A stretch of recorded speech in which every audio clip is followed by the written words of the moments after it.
ನರಸೀಪುರದ ಕೊತ್ತೆಗಾಲ ಗ್ರಾಮ ಪಂಚಾಯಿತಿಯ ಅಧ್ಯಕ್ಷ ಸ್ಥಾನಕ್ಕೆ ನಡೆದ ಚುನಾವಣೆಯಲ್ಲಿ ಅಧ್ಯಕ್ಷರಾಗಿ ಮೀನಾಕ್ಷಿ ಪ್ರಕಾಶ್ ಅವಿರೋಧವಾಗಿ ಆಯ್ಕೆಯಾಗಿದ್ದಾರೆ ಎಂದು ಚುನಾವಣಾ ಅಧಿಕಾರಿ ರತೀಶ್ ಘೋಷಣೆ ಮಾಡಿದರು.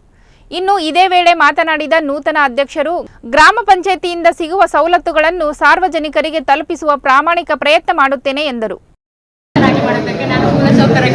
ಚರಂಡಿ, ನೀರು, ವಿದ್ಯುತ್ ಚರಂಡಿ, ರಸ್ತೆ ಕಾಮಗಾರಿ ಎಲ್ಲ ಮೂಲಭೂತ ಸೌಕರ್ಯ ಇದು ಎಲ್ಲ ಸದಸ್ಯರಿಗೂ ನಮ್ಮ ಧನ್ಯವಾದಗಳು.